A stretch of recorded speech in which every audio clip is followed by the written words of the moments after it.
ಪ್ರಿಯರೇ, ಮುಖ್ಯವಾಗಿ ಈ ಪವಿತ್ರಾತ್ಮನ ಕುರಿತಾಗಿ ಹೇಳುವಾಗ ಎಷ್ಟೋ ವರ್ಷಗಳ ಹಿಂದೆ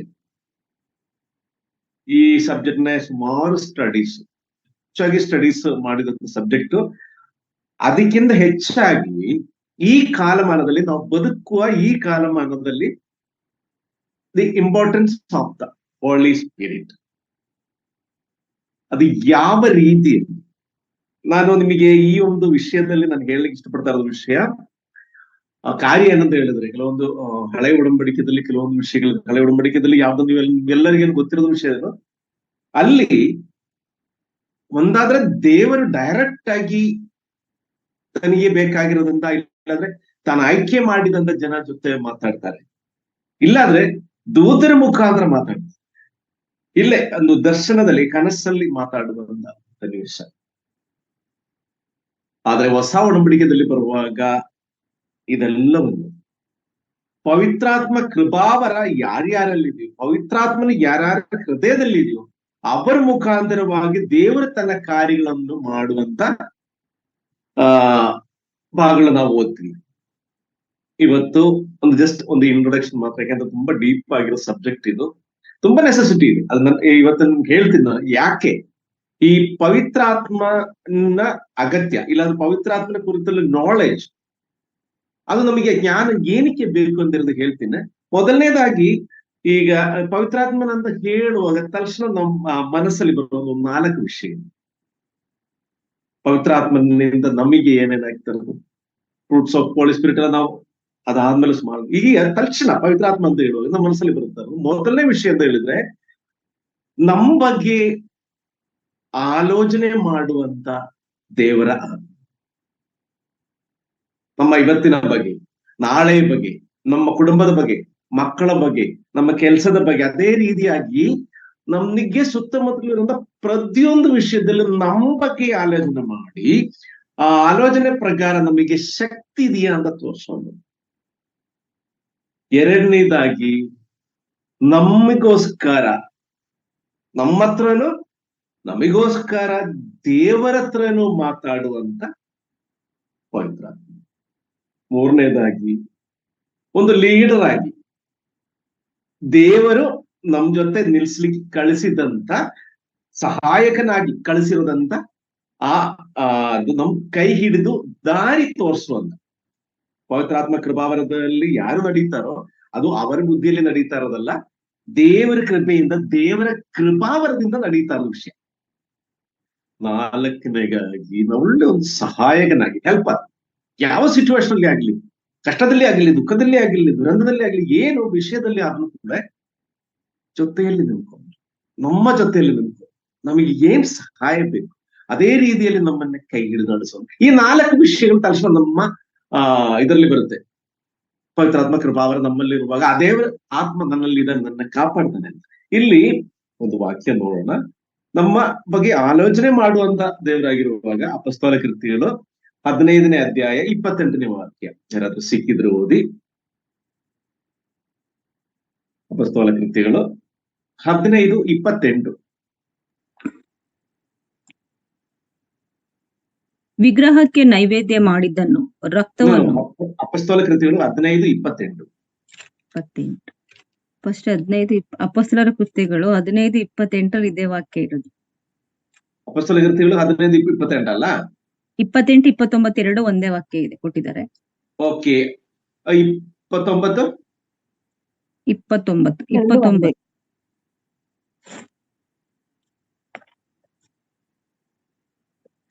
ಏನಾಗಿದೆ ಸಾಂಬಾರು. ಇದಕ್ಕೆ ಹೆಚ್ಚಿನ ಭಾರವನ್ನು ನಿಮ್ಮ ಮೇಲೆ ಹಾಕಬಾರದೆಂದು ಪವಿತ್ರಾತ್ಮನಿಗೇನು ನಮಗೂ ಹಿತವಾಗಿ ತೋರಿತು. ಪೌಲನು ಹೇಳುವಂತ ವಿಷಯ, ಮೇ ಬಿ ವರ್ಡ್ಸ್ ಆ ಕಡೆ ಈ ಕಡೆ ಚೇಂಜ್ ಆಗಿರ್ಬೋದು ಬರೆಯುವಾಗ. ಸರಿ, ಅಲ್ಲಿ ಹೇಳುವಂತ ವಿಷಯ ಏನಂತ ಹೇಳಿದ್ರೆ ಇದು ಇಷ್ಟೇನ ವಿಷಯ. ಅಲ್ಲಿ ಪವಿತ್ರಾತ್ಮನಿಗೇನು ನಮಗೇನು ಹಿತವಾಗಿ ಅಂದ್ರೆ, ಯಾರಿಗೆ ಏನೇನು ತುಂಬಾ ಹೆಚ್ಚಾಗಿರೋದು ಭಾರವನ್ನು ನಮ್ಮ ಮೇಲೆ ಹಾಕಬಾರದು ಅಂತ ಆಸೆ ಪಡುವಂತ ಪವಿತ್ರಾತ್ಮ ಕುರಿತಾಗಿ ನಾವಿಲ್ಲಿ ನೋಡ್ತೀವಿ. ಅದೇ ರೀತಿಯಾಗಿ ಅಪೊಸ್ತಲ ಕೃತ್ಯಗಳು 1ನೇ ಅಧ್ಯಾಯ 16ನೇ ವಾಕ್ಯ,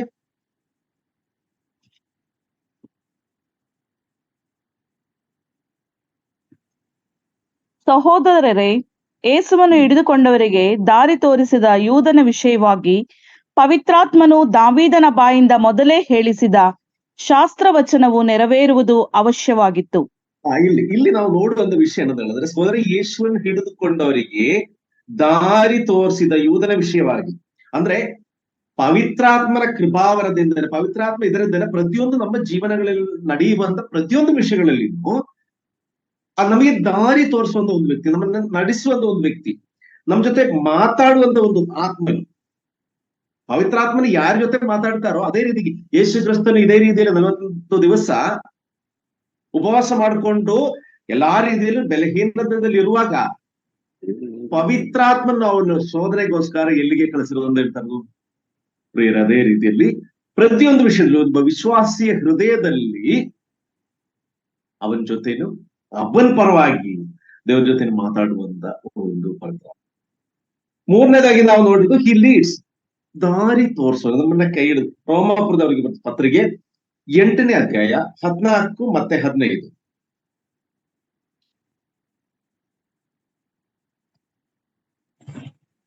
ಯಾರ್ಯಾರು ದೇವರ ಆತ್ಮನಿಂದ ನಡೆಸಿಕೊಳ್ಳುತ್ತಾರೋ ಅವರು ದೇವರ ಮಕ್ಕಳು.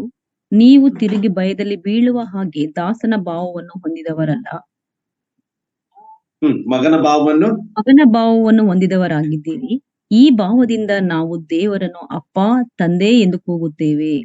ಇಲ್ಲಿ ನಾವು ನೋಡುವಂತ ವಿಷಯ, ಇಲ್ಲಿ ನಾವು ನೋಡುವಂತ ವಿಷಯ ಅಂತ ಹೇಳಿದ್ರೆ, ಯಾರ್ಯಾರು ದೇವರ ಆತ್ಮನಿಂದ ನಡೆಸಿಕೊಳ್ಳುತ್ತಾರೆ ಅಂದ್ರೆ ದೇವರ ಆತ್ಮ ಚಿತ್ತವಾಗಿ ದೇವರ ಕೃಪಾವರದಿಂದ ದೇವರ ಇಚ್ಛೆಯಲ್ಲಿ ಯಾರು ನಡೀತಾರೋ ಅವರಿಗೆ ನಡೆಸಿದಾರೋ ಅವರು ದೇವರ ಮಕ್ಕಳಾಗಿ ಎನಿಸಲ್ಪಡುವರು. ಅವ್ರಿಗೆ ಏನಾಗುತ್ತೆ, ನೀವು ತಿರುಗಿ ಭಯದಲ್ಲಿ ಹೋಗುವಂತ ಆತ್ಮ, ಆ ಒಂದು ಧೈರ್ಯ ನಿಮಗೆ ಕೊಟ್ಟಂತ ಭಯದಲ್ಲಿ ಹೋಗುವಂತ ಒಂದು ರಕ್ಷಣೆ ಎಲ್ಲ ನಿಮಗೆ ಸಿಕ್ಕಿರೋದು ಮಗನ ಭಾವವನ್ನು ಹೊಂದಿದವರಾಗಿದ್ದೀರಿ.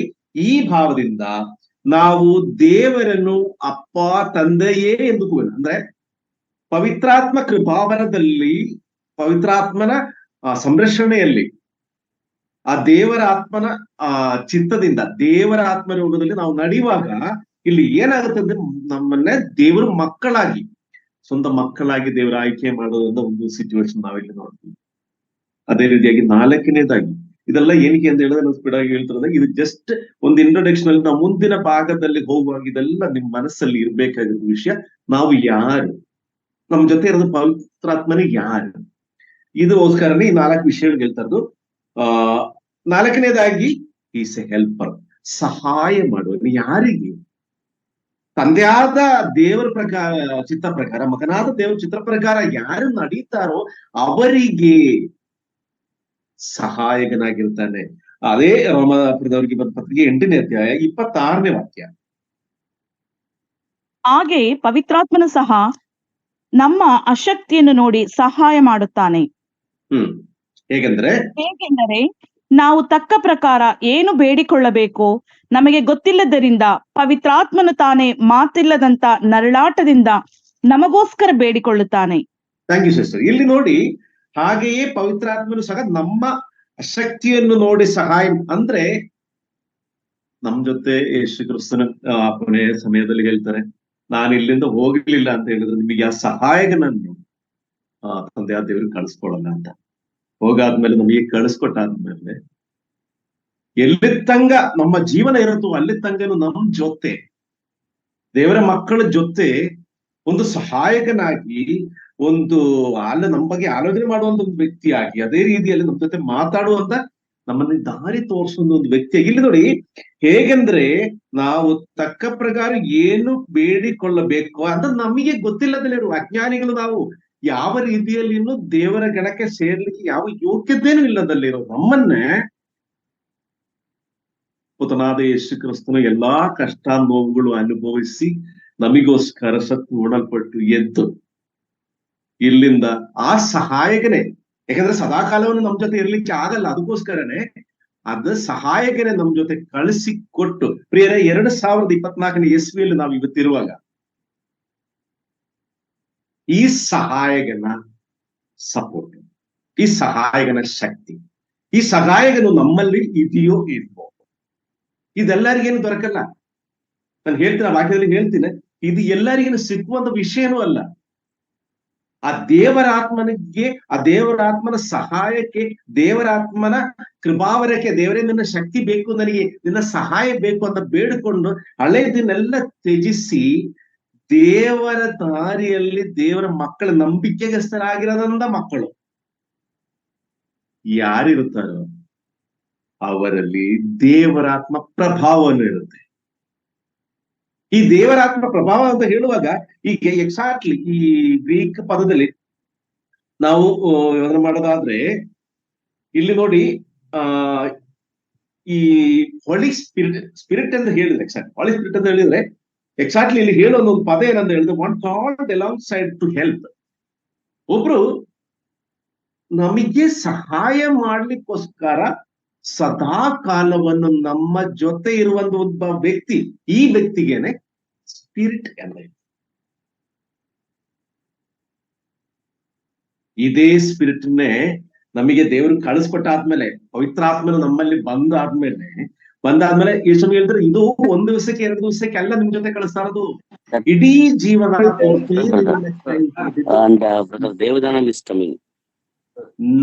ನಡೆಸಲಿಕ್ಕೋಸ್ಕರ, ನಿಮಗೋಸ್ಕರ, ನಿಮ್ಮನ್ನ ಕೈ ಹಿಡಿಯಲಿಕ್ಕೋಸ್ಕರ, ನಿಮ್ಮನ್ನೇ ಗೈಡ್ಲೈನ್ಸ್ ಮಾಡ್ಲಿಕ್ಕೋಸ್ಕರ ಇದೇ ರೀತಿಯಲ್ಲಿ ಪ್ರೇಯರ್ ನೋಡಿ ಎಷ್ಟು ಚೆನ್ನಾಗಿ ನಮ್ಮನ್ನ ಅರ್ಥ ಮಾಡ್ಕೊಂಡು, ನಾವು ಬೆಳಕಿನರು, ನಾವು ದಾರಿ ತಪ್ಪಿ ಹೋಗುವಂತವ್ರು, ನಮಗೆ ಮುಂದೆ ತುಂಬಾ ಪ್ರಶ್ನೆಗಳು ಬರುತ್ತೆ, ಕಷ್ಟಗಳು, ನೋವುಗಳು ಬರುವಾಗ ದೇವರ ನಂಬಿಕೆಯಿಂದ ಆಚೆಗೆ ಹೋಗುತ್ತೆ. ಇದೆಲ್ಲಿನೂ ಹೋಗದಲ್ಲೇ ಮಗನೇ ನೀನ್ ಬನ್ನಿ ನನ್ನ ದಾರಿಗೆ ಅಂತ ಹೇಳಿ ಒಬ್ರು ಆತ್ಮನನ್ನು ನಮ್ಮ ಹೃದಯದ ಒಳಗೆ ಇಟ್ಟು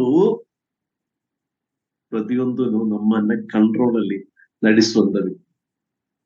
ಆದ್ರೆ ನಾವು ಏನ್ ಮಾಡ್ಬೇಕು ಹೇಳಿ, ನಮ್ಮನ್ನೇ ಪವಿತ್ರಾತ್ಮನಿಗೆ ಒಪ್ಪಿಸಿಕೊಟ್ಟಾದ್ಮೇಲೆ, ದೇವರಿಗೆ ಒಪ್ಪಿಸಿಕೊಟ್ಟಾದ್ಮೇಲೆ ಮಾತ್ರ ಈ ಕೃಪಾವರಗಳು, ಈ ಶಕ್ತಿಯನ್ನು ನಮ್ಮಲ್ಲಿ ಇದೀವಿ ಎನ್ನುವುದು ಗೊತ್ತಾಗೋದು. ಈಗ ನೋಡಿ, ಈ ಯೋಹಾನ್ ಬರೆದ ಸುವಾರ್ತೆ 16ನೇ ಅಧ್ಯಾಯ 14ನೇ ಅಧ್ಯಾಯದಲ್ಲಿ 16 ಮತ್ತೆ 17 ಯೋಹಾನ್ ಬರೆದ ಸುವಾರ್ತೆ 14ನೇ ಅಧ್ಯಾಯ 16 ಮತ್ತೆ 17. ನೀವು ನನ್ನನ್ನು ಪ್ರೀತಿಸುವುದಾದರೆ ನನ್ನ ಆಜ್ಞೆಗಳನ್ನು ಕೈಗೊಂಡು ನಡೆಯುವಿರಿ, ಆಗ ನಾನು ತಂದೆಯನ್ನು ಕೇಳಿಕೊಳ್ಳುವೆನು, ಆತನು ನಿಮಗೆ ಬೇರೊಬ್ಬ ಸಹಾಯಕನನ್ನು ಸದಾಕಾಲ ನಿಮ್ಮ ಸಂಗಡ ಇರುವುದಕ್ಕೆ ಕೊಡುವನು. ಆ ಸಹಾಯಕನು ಯಾರೆಂದರೆ ಸತ್ಯದ ಆತ್ಮನೇ. ಲೋಕವು ಆತನನ್ನು ನೋಡದೆಯೂ ತಿಳಿಯದೆಯೂ ಇರುವುದರಿಂದ ಆತನನ್ನು ಹೊಂದಲಾರದು. ನೀವು ಆತನನ್ನು ಬಲ್ಲಿರಿ, ಹೇಗೆಂದರೆ ನಿಮ್ಮ ಬಳಿಯಲ್ಲಿ ವಾಸ ಮಾಡುತ್ತಾನೆ ಮತ್ತು ನಿಮ್ಮೊಳಗೆ ಇರುವನು. ನೋಡಿ, ಥ್ಯಾಂಕ್ ಯು ಸಿಸ್ಟರ್. ಇಲ್ಲಿ ನೋಡಿ, ಎಲ್ಲಿ ಪವಿತ್ರಾತ್ಮನ ಎಲ್ಲಿ ಸಿಗುತ್ತೆ, ಎಲ್ಲಿ ಸಿಗ್ತಾರೋ, ಎಲ್ಲಿ ಇರ್ತಾರೋ ಏನು ಅಂತ ಎಲ್ಲೂ ಹುಡ್ಕೊಂಡು ಹೋಗ್ಬೇಕಾಗಿಲ್ಲ. ಪ್ರಾರ್ಥನಾ ಪೂರ್ವವಾಗಿ ನಿರ್ಮಲ ಮನಸ್ಸಿನಿಂದ, ನಿರ್ಮಲ ಶರೀರದಿಂದ ನಮ್ಮ ಹೃದಯ ಒಳಗೆ ತಿರುಗಿ ನೋಡಿದ್ರೆ ಅಲ್ಲಿ ನಮ್ಮನ್ನ ನೋಡಿ ನಗಾಡ್ಕೊಂಡು ಕೂತಿರೋದಂತ ಒಬ್ಬ ಫ್ರೆಂಡ್, ಒಬ್ಬ ಹೆಲ್ಪರ್, ಒಬ್ಬ ಗೈಡ್ಲೈನ್ಸ್ ಕೊಡೋರು, ದಾರಿ ಹಿಡಿದು ನಡೆಸಿದ್ರೆ ಎಲ್ಲ ನಮ್ಮೊಳಗೇನೆ. ಆ ದೇವರು ಸುಮ್ಮನೆ ಕಳಿಸ್ಕೊಟ್ಟಿರೋದಲ್ಲ. ಇಲ್ಲಿ ನೋಡಿ, ಅಲ್ಲಿ 16ನೇ ವಾಕ್ಯದಲ್ಲಿ, ಆಗ ನಾನು ತಂದೆಯನ್ನು ಹೇಳಿಕೊಳ್ಳುವನು. ಯಾರು ಈ ಸ್ವಾಮಿ ಹೇಳ್ತಾರಂತ ವಿಷಯ. ಆಗ ನಾನು ತಂದೆಯನ್ನು ಹೇಳಿಕೊಳ್ಳುವೇನು, ಆತನು ನಿಮಗೆ ಬೇರೊಬ್ಬ ಸಹಾಯಕನನ್ನು ಸದಾಕಾಲ, ನೋಡಿ ಇಲ್ಲಿ ನೋಡ್ಬೇಕಾದ ವಿಷಯ ಸದಾಕಾಲ ಅನ್ನೋ ವಿಷಯ. 1 ದಿವಸ 2 ದಿವಸಕ್ಕೆಲ್ಲ, ಇಡೀ ಜೀವನ ಪೂರ್ತಿ ನಿಮ್ ಜೊತೆ ಇರ್ಲಿಕ್ಕೆ, ನಿಮ್ಮ ಸಂಗಡ ಇರುವುದಕ್ಕೆ ಕೊಡುವನು. ಅದಲ್ಲದೆ ಆ ಸಹಾಯಕನ ಏನ್ ಮಾಡ್ತಾರೆ ನೋಡಿ, ಇಲ್ಲಿ ಯಾರಂದ್ರೆ ಸತ್ಯದ ಆತ್ಮನೇ ಪ್ರೇರೆಲ್ಲ. ಆ ವಾಕ್ಯದಲ್ಲಿನ, ಆ ವರ್ಡ್ ಅಲ್ಲಿನ ಅದರದೊಂದು ಗುಣಭಾವ ಇದೆ. ಆ ಸಹಾಯಕನು ಯಾರಂದರೆ ಸತ್ಯದ ಆತ್ಮನೇ. ಸತ್ಯದ ಆತ್ಮನು ಎಲ್ಲಿ ವಸ್ತಾನೆ, ಸತ್ಯವಾಗಿಯೂ ನಿಜವಾಗಿಯೂ ನಮ್ಮ ಹೃದಯದಿಂದ, ಆತ್ಮನಿಂದ ಸತ್ಯದ ದಾರಿಯಲ್ಲಿ, ನೀತಿಯ ಮಾರ್ಗದಲ್ಲಿ ನಡೆಯುವಂತ ವ್ಯಕ್ತಿ ಒಳಗಡೆನೆ ಈ ಸತ್ಯದ ಆತ್ಮನ ಹೋಗ್ಲಿಕ್ಕೆ ಸಾಧ್ಯ. ಹಂಗಿರುವಾಗ ನಮಗೆ ಸತ್ಯದ ಆತ್ಮನ ಬೇಕು ಅಂತ ಹೇಳಿದ್ರೆ ಏನ್ ಬೇಕು ಹೇಳಿ? ನಮ್ಮಲ್ಲಿ ಸತ್ಯ ಇರಬೇಕು, ನಮ್ಮಲ್ಲಿ ನಿಜ ಇರಬೇಕು. ಮನಸ್ಸಲ್ಲಿ ಒಂದು ಯೋಚನೆ ಮಾಡ್ಕೊಂಡು ಬಾಯಲ್ಲಿ ಇನ್ನೊಂದು ಮಾತು ಹೇಳೋದಲ್ಲ. ನೋಡಿ, ಸತ್ಯದ ಆತ್ಮನು, ಅದು ನೋಡಿ, ಲೋಕವು ಆತನನ್ನ ನೋಡದೆಯೂ ತಿಳಿಯದೆಯೂ ಇರುವುದರಿಂದ. ಗೊತ್ತಾಯ್ತಾ? ಬೇರೆಯವರಿಗೇನು ನಮ್ಗೇನು ಏನ್ ವ್ಯತ್ಯಾಸ ಅಂತ ಇಲ್ಲಿ? ಬೇರೆ ಯಾರಿಗೇನು ಗೊತ್ತಾಗಲ್ಲ, ಯಾಕಂದ್ರೆ ಪವಿತ್ರಾತ್ಮನ ಕಾಣ್ಲಿಕ್ಕೆ ಆಗಲ್ಲ. ಅವನ ಶಕ್ತಿ ಯಾರಿಗೆ ಗೊತ್ತಾಗುತ್ತೆ, ಅವನ ಸಹಾಯ ಯಾರಿಗೆ ಗೊತ್ತಾಗುತ್ತೆ, ಗೈಡ್ಲೈನ್ಸ್ ಯಾರಿಗೆ ಗೊತ್ತಾಗುತ್ತೆ ಅಂತ ಹೇಳಿದ್ರೆ ಸತ್ಯದ ರೀತಿಯಲ್ಲಿ, ಸತ್ಯದ ಆತ್ಮನಿಂದ, ಸತ್ಯ ಸ್ವರೂಪಿಯಾಗಿ ನಾನು ಮಾಡುವಂತ ಕೆಲಸಗಳಲ್ಲಿ ಆಗಲಿ, ಮಾತಾಡುವಂತ ರೀತಿಗಳಾಗಲಿ, ಇಲ್ಲಿನೋ ಒಂದೇ ರೀತಿ ಇರುವಂತ ವ್ಯಕ್ತಿಯಲ್ಲಿ, ಆ ಸತ್ಯದ ಮನುಷ್ಯನಲ್ಲಿ ಏನಿರುತ್ತೆ, ಈ ಸತ್ಯದ ಆತ್ಮನ. ಅದರಿಂದ ಇದು ಯಾರು ಅಂತ ಬೇರೆ ಲೋಕದವರಿಗೆ ಗೊತ್ತಿಲ್ಲ. ಪ್ರೇರೆ ಈ ಸಮಯದಲ್ಲಿ ನಾವು ಯೋಚನೆ ಮಾಡಿ ನೋಡಿ, ಎಷ್ಟೋ ಕಮ್ಮಿ ಜನ, ಬಟ್ ಈ ಕಮ್ಮಿ ಜನ ಆದಲ್ಲೂ ಕೂಡ ನಿಜವಾಗ್ಲೂ ದೇವರ ಆಯ್ಕೆಯಲ್ಲಿ, ದೇವರಿಗೆ ಕರೆದಿರೋದಂತ ಮಕ್ಕಳಾಗಿ ನಾವಿಲ್ಲಿ ಕೂತ ಪ್ರೈಸ್ ಲಾರ್ಡ್. ನಮ್ಗೆ ದೇವರಿಗೆ ಎಷ್ಟು ಸ್ತೋತ್ರ ಹೇಳಿದ್ರು ಸಾಕಾಗಲ್ಲ. ಯಾಕೆಂದ್ರೆ ಅಲ್ಪರಾಗಿ ನಾವಿಲ್ಲಿ ಕೂತ್ರೆ ಬೇರೆ ಕೆಲಸ ಇಲ್ಲ ಅಂತಲ್ಲ, ನಮ್ಗೇನ್ ಬೇಕಾದ್ರೆ ಈ ಸಮಯದಲ್ಲಿ 100 ಕೆಲಸಗಳಿರುತ್ತೆ. ಅದು ಯಾವುದನ್ನು ಶಾಶ್ವತವಲ್ಲ. ದೇವರ ವಾಕ್ಯದ ಕೊನೆ ಕಾಲದಲ್ಲಿ ಕೊರತೆ ಬರುವಾಗ ಅದು ಎಲ್ಲಿ ಸಿಕ್ಕುತ್ತೋ ಅದು ತಕ್ಷಣ. ಈಗ ಒಂದು ಕ್ಷಾಮ ಬರುತ್ತೆ ಅಂತ ಅಂದ್ಕೊಳ್ಳಿ. ಈಗ ಇತ್ತಲಿಂದ ಕ್ಷಾಮ ಬರುವಾಗ ನೀವು ನೋಡಿ, ಇಸ್ರಾಯೇಲ್ ಯಾಕೋಬನ ಮಕ್ಕಳನ್ನೆಲ್ಲ ಕಳಿಸ್ಬಿಟ್ಟು ಜೋಸಫ್ ಹತ್ರದಿಂದ ಈ ಧಾನ್ಯಗಳೆಲ್ಲ ತಗೊಂಡ್ಬಂದಿರೋದು.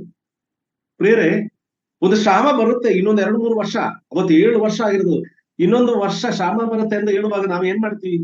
ಎಲ್ಲಿಂದ ಏನೇನು ಸಿಗುತ್ತೆ, ಅಕ್ಕಿ ಆಗ್ಲಿ, ಬೇಳೆ ಆಗ್ಲಿ, ನಮಗೆ ಬಾಕಿ ಬೇಕಾಗಿರೋದು ಎಲ್ಲದನ್ನು ಸ್ಟಾಕ್ ಮಾಡ್ಲಿಕ್ಕೆ. ಆದ್ರೆ ಈ ಕಾಲದಲ್ಲಿ, ಕಾಲಮಾನದಲ್ಲಿ, ಕೊನೆ ಕಾಲದಲ್ಲಿ ಏನ್ ಕೊರತೆ ಬರುತ್ತೆ ಅಂತ ಹೇಳಿ, ದೇವರ ವಾಕ್ಯದ ಕೊರತೆ ಬರುತ್ತೆ. ಸೊ ಅದು ಎಲ್ಲಿ ಸಿಕ್ಕುತ್ತೆ ಅಂತ ಕಾಯ್ತಾ ಇರಿ, ಹುಡುಕ್ತಾ ಇರಿ. ಯಾಕಂದ್ರೆ ಕೊನೆಗೆ ನಮ್ಮನ್ನ ಕಾಪಾಡುದು, ರಕ್ಷಿಸುವುದು ಅದೊಂದೇ.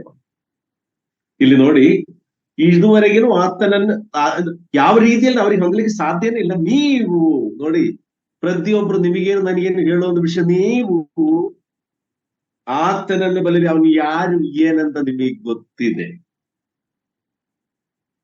ಪ್ರೇರೆ, ಈ ಸಬ್ಜೆಕ್ಟ್ ಸೆಲೆಕ್ಟ್ ಮಾಡ್ಲಿಕ್ಕೆ ಮೇನ್ ಆಗಿರೋ ನನ್ನ ರೀಸನ್ ಇದೆ. ಈ ಕಾಲಮಾನದಲ್ಲಿ ಆ ಪವಿತ್ರಾತ್ಮನ ಶಕ್ತಿ ತುಂಬಾ ಹೆಚ್ಚಾಗಿರೋದ್ರಿಂದ, ಪವಿತ್ರಾತ್ಮನ ಕೃಪಾವರಗಳು ತುಂಬಾ ಹೆಚ್ಚಾಗಿ ನಮಗೆ ಬೇಕು ಅಂತ ಸಮಯದಲ್ಲಿ, ಆ ಪವಿತ್ರಾತ್ಮನ ನಮ್ಮೊಳಗೆ ಇದಾರ ಇಲ್ಲ. ಆ ನಮ್ಮೊಳಗೆ ಇರೋದು ಪವಿತ್ರಾತ್ಮನ ಯಾವ ಕಾರಣದಲ್ಲೂ ಆಚೆ ಹೋಗದಲ್ಲೇ ಅದನ್ನ ಯಾವ ರೀತಿಯಲ್ಲಿ ಕಾಪಾಡು. This is importance.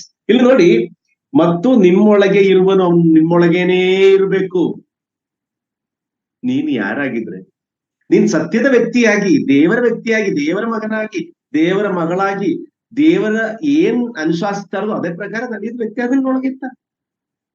ಆದ್ರೆ ನಮಗೆ ಗೊತ್ತಿಲ್ಲದಲ್ಲೇ ಮನುಷ್ಯರು ಬೆಳಗಿನ ಹುಟ್ಟುವಾಗಲಿಂದ ಅವನ ದೃಷ್ಟಿನೋ, ಅವನ ಮಾತುಗಳನ್ನೆಲ್ಲ ಬೆಳಗಿರೋದು.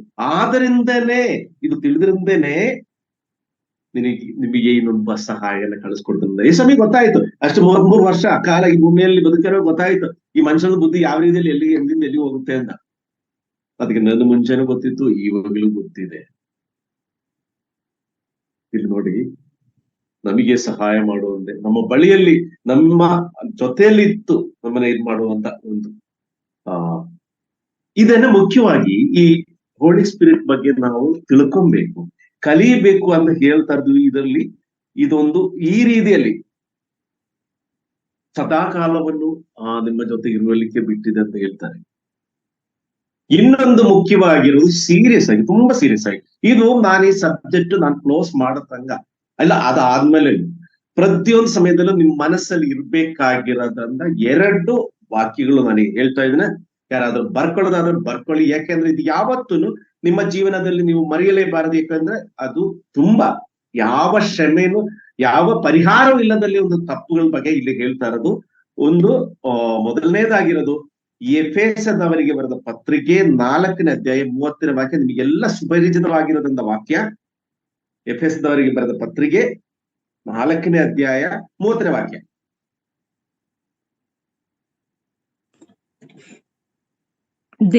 ದೇವರ ಪವಿತ್ರಾತ್ಮನನ್ನು ದುಃಖಪಡಿಸಬೇಡಿರಿ, ಆತನಲ್ಲಿಯೇ ವಿಮೋಚನೆಯ ದಿನಕ್ಕಾಗಿ ಮುದ್ರೆ ಹೊಂದಿದ್ದೀರಲ್ಲ. Thank you sister. ಇಲ್ಲಿ ನೋಡಿ, ಈ ವಿಷಯ ಇದು ಯಾವ ಕಾರಣ ನೀವು ನೋಟ್ ಮಾಡ್ಕೊಳ್ಳಿ, ಇದು ಮರೆಯಲೇಬಾರದು. ಯಾಕೆಂದ್ರೆ ನಮ್ಮೊಳಗಡೆ ವಾಸಿಸಲಿಕ್ಕೆ ಯೇಸು ಕ್ರಿಸ್ತನು ತಂದೆ ಹತ್ರ ಬೇಡ್ಕೊಂಡು ನಮಗೆ ಕಳಿಸ್ಕೊಟ್ಟಿರೋ ಸಹಾಯಕನು ನಮ್ಮ ಒಳಗಡೆ ಕೂತ್ಕೊಂಡು ದುಃಖ ಪಡಿಸದಾದರೆ ಆ ಕೊನೆ ಕಾಲದಲ್ಲಿ, ಇಲ್ಲಿ ನೋಡಿ ಯಾವುದಂದ್ರೆ ವಿಮೋಚನೆ ದಿನಕ್ಕಾಗಿ ಮುದ್ರೆ ಹೊಂದಿದಿರಲ್ಲ. ಯಾರಿಂದ? ಈ ಪವಿತ್ರಾತ್ಮನ ಕೃಪಾವರದಿಂದ. ಆ ಪವಿತ್ರಾತ್ಮನು ಇವತ್ತು ನಮ್ಮ ಹೃದಯ ಒಳಗೆ ಕೂತ್ಕೊಂಡು, ನಮ್ಮ ಜೀವನದಲ್ಲಿ ಕೂತ್ಕೊಂಡು, ನಾವು ಮಾಡ್ತಾ ಇದ್ದ ಕಾರ್ಯಗಳೆಲ್ಲ ನೋಡ್ಕೊಂಡು ನಮ್ಮನ್ನ ನೋಡಿ ಅಳುವಂತ ವ್ಯಕ್ತಿ ಆಗಿದ್ರೆ ಇದಕ್ಕೆ ಯಾವತ್ತೂ ಪರಿಹಾರ ಇಲ್ಲಿ ಇದೊಂದು ವಾಕ್ಯ ನಿಮ್ ತಲೆಯಲ್ಲಿ ನಮ್ಮ ಒಳಗಿರೋದು ಪವಿತ್ರ ಆತ್ಮನ ನಮ್ಮ ಕೆಲಸದಿಂದ ನಮ್ಮ ಮಾತುಗಳಿಂದ ಯಾವತ್ತು ದುಃಖ ಪಡಬಾರದು. ಮೊದಲನೇದು. ಎರಡನೇದೊಂದು ವಿಷಯ ನೋಡ್ಕೊಳ್ಳಿ. ಮತ್ತಾಯನ ಬರೆದ ಸುವಾರ್ತೆ 12ನೇ ಅಧ್ಯಾಯ 31 ಮತ್ತೆ 32. ಮತ್ತಾಯನ ಬರೆದ ಸುವಾರ್ತೆ 12ನೇ ಅಧ್ಯಾಯ 31 ಮತ್ತೆ 32. ಆದ ಕಾರಣ ನಿಮಗೆ ಹೇಳುತ್ತೇನೆ, ಮನುಷ್ಯರು ಮಾಡುವ ಪ್ರತಿಯೊಂದು ಪಾಪಕ್ಕೂ ದೂಷಣೆಗೂ ಕ್ಷಮಾಪಣೆ ಉಂಟಾಗುವುದು, ಆದರೆ ಪವಿತ್ರಾತ್ಮ ದೂಷಣೆಗೆ ಕ್ಷಮಾಪಣೆ ಇಲ್ಲ. ಯಾವನಾದರೂ ಮನುಷ್ಯ ಕುಮಾರನಿಗೆ ವಿರೋಧವಾಗಿ ಮಾತಾಡಿದರೆ ಅದು ಅವನಿಗೆ ಕ್ಷಮಿಸಲ್ಪಡುವುದು, ಪವಿತ್ರಾತ್ಮನಿಗೆ ವಿರೋಧವಾಗಿ ಮಾತಾಡಿದರೆ ಅವನಿಗೆ ಇಹದಲ್ಲಾಗಲಿ ಪರದಲ್ಲಾಗಲಿ ಕ್ಷಮಿಸಲ್ಪಡುವುದಿಲ್ಲ. Thank you sister. ಇಲ್ಲಿ ನಾನೇನಕ್ಕೆ ಈ ಸಮಯದಲ್ಲಿ ಇಲ್ಲಾಂದ್ರೆ ಈ ಒಂದು ಸಮಯದಲ್ಲಿ ಪವಿತ್ರಾತ್ಮನ ಕುರಿತಾಗಿ ಹೇಳಲಿಕ್ಕೆ ಇಷ್ಟಪಡ್ತಾರೆ ಅಂತ ಹೇಳಿದ್ರೆ, ಪ್ರಿಯರ, 2 ಕಾರಣಗಳು. ಪವಿತ್ರಾತ್ಮ ನಮ್ ಜೊತೆ ಇದ್ದಾರೆ, ಆದರೆ ನಾವು ಮಾಡ್ತಾ ಇರೋದು ಕೆಲವೊಮ್ಮೆ ಮಾಡ್ತಾರೆ, ಕೆಲವೊಂದು ಸಣ್ಣ ಪುಟ್ಟ ತಪ್ಪುಗಳಿರ್ಬೋದು, ಇಲ್ಲಾಂದ್ರೆ ದೊಡ್ಡದೇ ಇರ್ಬೋದು. ಬಟ್ ನಮ್ಮ ಕೆಲಸದಿಂದ, ನಮ್ಮ ಮಾತುಗಳಿಂದ ನಮ್ಮ ಒಳಗಡೆ ಇರುವಂತ ಪವಿತ್ರಾತ್ಮನಿಗೆ ಖುಷಿ ಆಗುತ್ತಾ? ಇಲ್ಲ ಸಂಕಟ, ದುಃಖ ಆಗುತ್ತಾ? ಇಲ್ಲಿ ನೋಡುವಂತ ಇದು ಯಾವ ಕಾರಣದಲ್ಲಿನೂ ನೀವು ಯಾರು ಮರೆಯಬಾರದು. ಯಾಕೆಂದ್ರೆ ಈ ಕಾಲದಲ್ಲಿ ಇಂಪಾರ್ಟೆನ್ಸ್ ಇಲ್ಲಿ ಇರೋದು, ನಮ್ಮ ಸುತ್ತಮುತ್ತಲ ಇರೋದು ಕಾಲದಲ್ಲಿ ಪವಿತ್ರಾತ್ಮನ ವಿರುದ್ಧವಾಗಿ ಕಾರ್ಯಗಳೇ ನಮ್ಮ ಕಣ್ಣಲ್ಲಿ ಕಾಣಿಸೋದು. ಪವಿತ್ರಾತ್ಮನ, ದೇವರಾತ್ಮನ ವಿರುದ್ಧವಾಗಿರೋದು ಕಾರ್ಯಗಳೇ ನಾವು ಕೇಳಿಸ್ಕೊಳ್ತಾ ಇರೋದು. ಸೊ ಅಲ್ಲಿ ಯಾವುದನ್ನು ನಮ್ಮ ಪವಿತ್ರಾತ್ಮನಿಗೆ ತಟಬಾರದು, ಯಾವ ರೀತಿಯಲ್ಲಿ ದುಃಖಿಸಬಾರದು ಅಂತ ಬರುವಾಗ ಎಚ್ಚರಿಕೆ ನಮ್ಮಲ್ಲಿ ಬರ್ಬೇಕಾಗಿರೋದು. ಈಗ ನಮಗೆ ಪ್ರೊಟೆಕ್ಷನ್ ಮಾಡ್ಲಿಕ್ಕೆ ದೇವರು ನಮಗೆ ಒಬ್ರು ಕಳಿಸ್ಕೊಟ್ಟು ಆದ್ಮೇಲೆ ಖಂಡಿತ ಏನ್ ಮಾಡ್ಬೇಕು ಹೇಳಿ? ಅವರಿಗೆ ನೋವಾಗದಲ್ಲಿ, ದುಃಖ ಆಗದಲ್ಲಿ ನಾವು ನೋಡ್ಬೇಕು ತಾನೆ.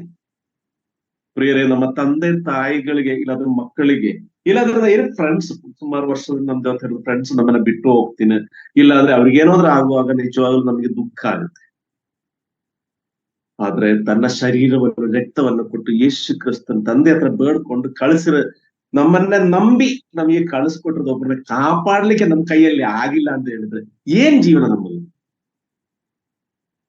ಅದರಿಂದ 2 ವಿಷಯ ನಿಮ್ಮ ಮನಸ್ಸಲ್ಲಿ ಇಟ್ಕೊಳ್ಳಿ. ಯಾಕಂದ್ರೆ ಇದು ನಾನು ಇಂಟ್ರೊಡಕ್ಷನ್ ತರ ಹೇಳಿರೋದು ಇವತ್ತು. ಆಕ್ಚುಲಿ ನೋಡಿ, ಇಲ್ಲಿ ಆದ ಕಾರಣ ನಿಮಗೆ ಹೇಳುತ್ತೇನೆ, ಮನುಷ್ಯ ಮಾಡುವ ಪ್ರತಿಯೊಂದು ಪಾಪಕ್ಕೇನು ದೂಷಣೆಗೇನು ಕ್ಷಮಾಪಣ ಸಿಕ್ಕುತ್ತೆ. ಯಾಕಂದ್ರೆ ಅದು ಏನಾದ್ರೂ ಒಂದು ವಿಷಯವಾಗಿ ನಮಗೆ ಅದು ಮಾಡ್ಕೋಬಹುದು, ಆದ್ರೆ ಪವಿತ್ರಾತ್ಮನ ದೂಷಣೆಗೆ ಕ್ಷಮಾಪಣೆ ಇಲ್ಲ. ಅದೇ ರೀತಿಯಾಗಿ ಯಾರಾದ್ರೂ ಪವಿತ್ರಾತ್ಮನ ವಿರೋಧವಾಗಿ ಮಾತಾಡಿದ್ರೆ, ಅವನಿಗೆ ವಿರೋಧವಾಗಿ ಯಾವ್ದಾದ್ರು ಕೆಲಸ ಮಾಡಿದ್ರೆ, ಇಹಲೋಕದಲ್ಲಿನೂ ಪರಲೋಕದಲ್ಲಿನೂ ಅದಕ್ಕೆ ಕ್ಷಮಿಸಲ್ಪಡುವುದಿಲ್ಲ ಅಂತ. ಪ್ರಿಯರು, 1 ನಿಮಿಷ ಯೋಚನೆ ಮಾಡಿ. ನಮ್ಮನ್ನ ನಾವು ದೇವರನ್ನ ಸಮರ್ಪಿಸಿ ನಾವು ದೇವರಿಗೆ ಬೇಡ್ಕೊಳ್ಳೋ ವಿಷಯ ಆದ್ರೆ, ದೇವರೇ, ನೀನ್ ನನ್ನನ್ನು ನಂಬಿ ನಿನ್ನ ಸಹಾಯನ, ನನ್ನ ಸಹಾಯಕ್ಕೋಸ್ಕರ ಈ ಪ್ರಪಂಚದಲ್ಲಿ ನಾನು ಬದುಕುವಾಗ ದೇವರ ಮಗನಾಗಿ ಮಗಳಾಗಿ ಬದುಕಲಿಕ್ಕೋಸ್ಕರ ಕಳಿಸ್ಕೊಟ್ಟಿದ್ದೆ. ಆದ್ರೆ ಇಲ್ಲಿ ತನಕ ನನಗೆ ಅವ್ರನ್ನ ಕಾಪಾಡ್ಲಿಕ್ಕೆ ಆಯ್ತು, ಅವ್ರನ್ನ ನೋಡ್ಕೊಳ್ಲಿಕ್ಕೆ ಆಗಿದೆಯಾ ಚೆನ್ನಾಗಿ, ಅವರಿಗೆ ಎಲ್ಲಾ ರೀತಿಯಲ್ಲಿ ಖುಷಿಯಾಗಿ ನನ್ನ ಹೃದಯದಲ್ಲಿ ನಾನು ಅವ್ರಿಗೆ ಪ್ರಶ್ನೆ ಮಾಡೋಣ ಇವತ್ತು ನಮ್ಮನ್ನೇ. ಅದೇ ರೀತಿಯಾಗಿ ಈ ದೇವರ ಪವಿತ್ರಾತ್ಮನ ಕೃಪಾವರ ಅಂತ ಹೇಳ್ತಾರೆ. ಈಗ ಜಸ್ಟ್ ಲೈಕ್ ಇವನ್ ಹಾಲಿ ಸ್ಪಿರಿಟ್ ಅಂತ ನಾವು ಹೇಳುವಾಗ ಆಕ್ಚುಲಿ ಏನಂತ ಹೇಳಿದ್ರೆ, ಅದಕ್ಕೆ ಒಂದು ಡೆಫಿನೇಷನ್ ಹೇಳಿದ್ದಾರೆ. ಹೋಲಿ ಸ್ಪಿರಿಟ್ ಅಂತ ಹೇಳುವಾಗ ಅದೊಂದು ಡೆಫಿನೇಷನ್ ಹೇಳೋದಂತ ಹೇಳಿದ್ರೆ, ಇದನ್ನು ನೀವು ಚೆನ್ನಾಗಿ ಮನಸ್ಸಲ್ಲಿ ಇಟ್ಕೊಳ್ಳಿ. ಅದೇನಂತ ಹೇಳಿದ್ರೆ, ಗಾಡ್ಸ್ ಪವರ್ ಇನ್ ಆಕ್ಷನ್. ದೇವರ ಶಕ್ತಿ ತೋರ್ಪಡಿಸುವಂಥದ್ದು, ಮಾಡುವಂತ ಒಬ್ಬ ವ್ಯಕ್ತಿ ಆ ದೇವರ ಮನಸ್ಸಲ್ಲಿ ಏನ್ ಇಚ್ಛೆ ಪಡ್ತಾರೋ, ದೇವ್ರು ಹೇಳ್ತಾ ಇದೆ ನೀನ್ ಇಂಥ ಕೆಲಸ ಇಂಥವ್ರ ಕೈಯಲ್ಲಿ ಮಾಡಿಸಿ ಅಂತ ಹೇಳುವಾಗ ಎಕ್ಸಾಕ್ಟ್ ಆ ಆಕ್ಷನ್ ತಗೊಂಡು ಮಾಡೋದು ಹೋಲಿ ಸ್ಪಿರಿಟ್. ಅದಕ್ಕೋಸ್ಕರನೇ ನಮ್ಮ ಪ್ರತಿಯೊಬ್ಬ ವಿಶ್ವಾಸಿಯಲ್ಲಿ ದೇವರ ಪವಿತ್ರಾತ್ಮನ ನಮಗೆ ಕೊಟ್ಟು ಸಹಾಯಕನಾಗಿತ್ತು. ಯಾಕೆಂದ್ರೆ ನಮ್ಮಲ್ಲಿ ಏನಾದ್ರೂ ಒಂದು ಕೆಲಸ ಮಾಡಿಸುವಾಗ, ಮಗನೇ ನೋಡಿ ಸರಿಯಲ್ಲ, ತಪ್ಪು. ನಾನು ಮುಂಚೆ ಯೂತ್ ಕ್ಲಾಸ್ ತಗೊಳ್ಳುವಾಗ ಒಂದು ವಿಷಯ ಹೇಳ್ತಾ ಇದ್ದೆ, ಯೌವನಸ್ಥ ಮಕ್ಕಳಿಗೆ, ನಾವು ನಮ್ಮ ಜೀವನದಲ್ಲಿ ಏನಾದ್ರೂ ಒಂದು ಡಿಸಿಷನ್ ತಗೊಳ್ಳುವಾಗ, ಇಲ್ಲ ಅಂದ್ರೆ ಏನಾದ್ರೂ ಒಂದು ಕಾರ್ಯ ಮಾಡ್ಲಿಕ್ಕೆ ಹೋಗುವಾಗ 2 ಮೈಂಡ್, 2 ಕಿವಿ ಇರೋ ತರ 2 ಮೈಂಡ್. ಒಂದ್ ಕಡೆಯಿಂದ ಒಂದು ಮೈಂಡ್ ಹೇಳುತ್ತೆ, ಮಗನೇ ಮಗಳಿಗೆ ಚೆನ್ನಾಗಿದೆ, ನೀನ್ ಒಳ್ಳೆ ರೀತಿಯಲ್ಲ ಕೆಲಸ, ಪರವಾಗಿಲ್ಲ, ಈ ಕೆಲಸ ದೇವರಿಗೆ ಇಷ್ಟ ಆಗುತ್ತೆ, ಪರವಾಗಿಲ್ಲ ಅಂತ ಹೇಳುವ. ಇನ್ನೊಂದು ಈ ಕಡೆ ಸೈಡ್ ಇನ್ನೊಂದು ಯೋಜನೆ ಬರುತ್ತೆ, ಅದೇ ಹಂಗೆಲ್ಲ ಹೇಳ್ತಾರೆ, ಪರವಾಗಿಲ್ಲ, ಇದೇನು ಪ್ರಪಂಚದಲ್ಲಿ ಯಾರು ಮಾಡದಲ್ಲ ಕೆಲಸ ಏನಲ್ಲ, ದೊಡ್ಡ ತಪ್ಪೇನಲ್ಲ, ನಿನ್ನ ಇಷ್ಟ, ನಿನ್ ಮನಸ್ಸಿಗೆ ಏನ್ ಅನ್ಸುತ್ತಾ ಇದೆಯಾ, ನಿನಗೆ ಇದು ಯಾವ್ದು ಬೇಕು, ನಿನ್ಗೆ ಆ ಕೆಲಸ ಬೇಕಿಲ್ಲ, ನಿನ್ಗೆ ಆ ಸಂತೋಷ ಬೇಕು, ನೀನ್ ತಲೆ ಕೆಡಿಸ್ಕೊಂಬೇಡ, ಆಮೇಲೆ ನೋಡಿದ್ರೆ ಆಯ್ತು ಅಂತ ಹೇಳಿ ನಮ್ಮನ್ನ ದಾರಿ ತಪ್ಪಿಸುವಂತ ಒಂದು ಮನಸ್ಸು. ಇದು ಪ್ರಾಪಂಚಿಕವಾಗಿ ಶರೀರಕ್ಕೆ ಸಂಬಂಧಪಟ್ಟದ್ದು ಮನಸ್ಸಾಗುತ್ತೆ. ಇದು ಆತ್ಮನಿಗೆ ಸಂಬಂಧವಾಗಿ, ಆತ್ಮನಿಗೆ ಸಂಬಂಧಪಟ್ಟು, ಆತ್ಮೀಯ ವಿಚಾರಗಳಿಗೆ ಸಂಬಂಧಪಟ್ಟು, ಈ ಪ್ರಪಂಚದಲ್ಲಿ ನಾವು ಬದುಕುವ ಸಮಯದಲ್ಲಿ ದೇವರ ದಾರಿಯಿಂದ ತಪ್ಪಿ ಹೋಗೋದಲ್ಲ ನಮ್ಮನ್ನ ಕಾಪಾಡುವುದು. ಎಷ್ಟು ದೇವರ ಮಕ್ಕಳಾಗಿದ್ದೆ, ಎಷ್ಟು ದೇವರ ಸಂರಕ್ಷಣೆ ನಮ್ಮಲ್ಲಿದೆ ಅಂತ ಹೇಳುವುದನ್ನು ಕೂಡ ಪ್ರಿಯರೇ, ಜೀವನದಲ್ಲಿ ನಾವು ಇಲ್ಲಿ ತನಕ ನಡ್ಕೊಂಡ್ ಬಂದ್ರ ದಾರಿಯಲ್ಲಿ ಒಂದಲ್ಲಾದ್ರೂ ಒಂದಿನ ಈ ಒಂದು ಶೋಧನೆ ನಮ್ಮೊಳಗೆ ಆಗಿರುತ್ತೆ. ನಮ್ದಕ್ಕೆ ಇಷ್ಟವಾಗಿರೋದು ಕೆಲವೊಂದು ಬೇಕು, ಇವನ್ ಒಂದು ಊಟ ಇರ್ಬೋದು, ಇಲ್ಲಾಂದ್ರೆ ಬೇರೆ ಏನಾದ್ರೂ ಒಂದು ಇದಿರ್ಬೋದು, ಒಂದು ಎಜುಕೇಶನ್, ಕೆಲಸ ಇರ್ಬೋದು, ಯಾವ್ದಾದ್ರು ಒಂದು ವಸ್ತು ಆಗ್ಲಿ, ಒಂದು ಗಾಡಿ ಇರ್ಬೋದು, ಒಂದು ಮನೆ ಇರ್ಬೋದು, ಪ್ರಾಪರ್ಟಿ ಏನಾಗ್ಲಿ, ಪ್ರಾಪಂಚಿಕವಾಗಿ ನಮಗೆ ಬೇಕಾಗಿರೋ ಸಂಗತಿಗೆ ದೇವರಾತ್ಮನ ಕುರಿತು, ದೇವರ ಆತ್ಮನಲ್ಲಿ ನಾವು ಈ ಪ್ರಶ್ನೆಯನ್ನು ಹೇಳದೆ, ಇಲ್ಲ ದೇವರಿಗೆ ನಾವು ಈ ವಿಷಯವನ್ನು ಒಪ್ಪಿಸಿಕೊಡದಲ್ಲೇ ನಾವು ಸದ್ಯಕ್ಕೆ ಒಂದು ಕೆಲಸ ಮಾಡಿ, ಕೆಲಸ ಮುಗಿಸೋಣ, ಆಮೇಲೆ ಬೇಕಾದ್ರೆ ಯೋಜನೆ ಮಾಡೋಣ ಅಂತ ರೀತಿಯಲ್ಲಿ ಅನೇಕ ಸಂಗತಿಗಳಾಗಿರುತ್ತೆ. ಇದು ನೋಡಿ ನಮ್ಮ ಪವಿತ್ರಾತ್ಮನು, ದೇವರಾತ್ಮನು, ಸತ್ಯದಾತ್ಮನು ನಮ್ಮೊಳಗೆ ನೋವು ಪಡೆದ ಮುಂದಿನ ದಿವಸಗಳಲ್ಲಿ ನಮ್ಮ ಸಬ್ಜೆಕ್ಟ್ ಅದ ಆಕ್ಚುಲಿ. ಯಾಕಂದ್ರೆ ಏನ್ ಮಾಡಿದ್ರೆ ದೇವರ ಆತ್ಮನಿಗೆ ಖುಷಿ ಆಗುತ್ತೆ, ಆ ದೇವರಿಗೆ ಖುಷಿ ಆಗುತ್ತೆ, ಪುತ್ರನಾಗಿರೋ ದೇವರಿಗೆ ಖುಷಿ ಆಗುತ್ತೆ. ಏನು ಮಾಡಲಿಲ್ಲ ಅಂದ್ರೆ ಆ ದೇವರಿಗೆ ದುಃಖ ಆಗುತ್ತೆ, ಆ ಸಹಾಯಕನು ನಮ್ಮನ್ನ ಬಿಟ್ಟು ದೂರ ಹೋಗ್ತಾರೆ. ನಮಗೆ ನಮ್ಮ ತಂದೆಯಾದ ದೇವರ ಹತ್ರ ಆ ಪರಲೋಕ ಸೇರತಂಗ ನಮ್ಮನ್ನ ಜೊತೆ ಇರುವಂತ ಆ ಪವಿತ್ರಾತ್ಮನ ಕೃಪಾವರ ಎಲ್ಲಾ ರೀತಿಯಲ್ಲಿ, ಯಾಕಂದ್ರೆ ನಾವು ನೋಡಬಹುದು ಹಳೆ ಒಡಂಬಡಿಕೆದಲ್ಲಿ ಆಗ್ಲಿ, ಹೊಸ ಒಡಂಬಡಿಕೆದಾಗ್ಲಿ, ಪವಿತ್ರಾತ್ಮ ಕೃಪಾವರ ಒಂದಾದ್ಮೇಲೆನೆ ಅಲ್ಲಿ ನನ್ನದೇ ಅದೇ ಹೇಳಿದೆಯಲ್ಲ, ಗಾಡ್ಸ್ ಪವರ್ ಇನ್ ಆಕ್ಷನ್, ಆ ದೇವರ ಶಕ್ತಿ ಇದರಲ್ಲಿ ಬರುವಾಗ, ಆ ದೇವರ ಶಕ್ತಿ ಯಾರಲ್ಲಿ ಏನ್ ಮಾಡ್ಬೇಕು ಅಂತ ಆಸೆ ಪಡ್ತಾರೋ ಅವಾಗ ಬರುವಂತ ಒಂದು ಸಂಘಟನೆ ನೋಡ್ತಾ ಇರೋದು ಅಂತ ಹೇಳಿದ್ರೆ, ಎಲ್ಲದಲ್ಲಿನೂ ಎಷ್ಟು ಎಲ್ಲದಲ್ಲಿನೂ ದೇವರಿಗೆ ಎಷ್ಟೋ ಜನಗಳು ಪವಿತ್ರಾತ್ಮ ಕೃಪಾವರ, ಅಲ್ಲದ್ರೆ ದೇವರಾತ್ಮನ ಶಕ್ತಿ. ಮರಿಯಳು ಎಲಿಸಬೆತ್ ನೋಡ್ಲಿಕ್ಕೆ ಹೋಗುವಾಗ, ಜಸ್ಟ್ ವಿಶ್ ಮಾಡುವಾಗ ನೋಡುವಾಗ್ಲೇ ಅಲ್ಲಿ ಬರ್ತದೆ ಪವಿತ್ರಾತ್ಮ ಬರುದಿಲ್ಲ. ಮುಂದಿನ ದಿವಸಗಳಲ್ಲಿ ದೇವರ ವಾಕ್ಯದ ಪ್ರಕಾರ, ಆ ದೇವರ ಕೃಪೆಯಿಂದ ನಾವು ಇನ್ನೂ ಹೆಚ್ಚಾಗಿ ಪ್ರತಿಯೊಂದು ಹಳೆ ಒಡಂಬಡಿಕೆಯಲ್ಲಿ ಯಾವ ರೀತಿಯಲ್ಲಿ ಎಲ್ಲಿ ದೇವರ ಆ ರೀತಿಯಲ್ಲಿ ದೇವರ ಸತ್ಯ ಆತ್ಮನು ಇಲ್ಲಿ ಪ್ರತ್ಯಕ್ಷವಾಗಿದೆ, ಯಾರ್ಯಾರ ಜೊತೆ ಮಾತಾಡಿದ್ದಾರೆ, ಡೈರೆಕ್ಟ್ ಆಗಿ ಯಾರ ಜೊತೆ ಮಾತಾಡಿದ. ಹೊಸ ಒಡಂಬಡಿಕೆಯಲ್ಲಿ ಬರುವಾಗ ತುಂಬಾ ಹಳೆ ಒಡಂಬಡಿಕೆಯಲ್ಲಿ ತುಂಬಾ ಹೆಚ್ಚಾಗಿರೋದು ವಿಷಯಗಳು ಹೊಸ ಒಡಂಬಡಿಕೆಯಲ್ಲಿ ಮಾಡಿ ಅದನ್ನ ಶಕ್ತಿಯನ್ನು ತನ್ನ ದಾಸರಿಗೆ ಎಲ್ಲರಿಗೇನು, ಪವಿತ್ರಾತ್ಮನ ಒಬ್ಬರಿಗೆ ಅಷ್ಟೇ ಅಲ್ಲ, ಅದು ಆಸೆ ಪಡುವಂತ, ಅದಕ್ಕೋಸ್ಕರ ತವಕ ಪಡುವಂತ ಎಲ್ಲಾ ಮಕ್ಕಳಿಗೇನು ದೇವರು ಕೊಡುವಂತ ಆ ಪವಿತ್ರಾತ್ಮ ಕೃಪಾವರ. ಪ್ರಿಯರೇ, ಮುಂದಿನ ದಿವಸಗಳಲ್ಲಿ ನಾವೆಲ್ಲರೂ ಕಲಿಯೋಣ, ಅದೇ ರೀತಿಯಲ್ಲಿ ದೇವರ ಆತ್ಮ ಕೃಪಾವರದಿಂದ ನಡೆಯೋಣ. ಅಲ್ಲಿ ತನಕ ನಿಮ್ಮನ್ನೆಲ್ಲರೂ, ನನ್ನನ್ನೆಲ್ಲೂ ದೇವರು ಕಾದು ಕಾಪಾಡಿ ಆಯಿಸುವ ಸಮಾಧಾನ, ಸಂತೋಷ ಎಲ್ಲವರಿಗೂ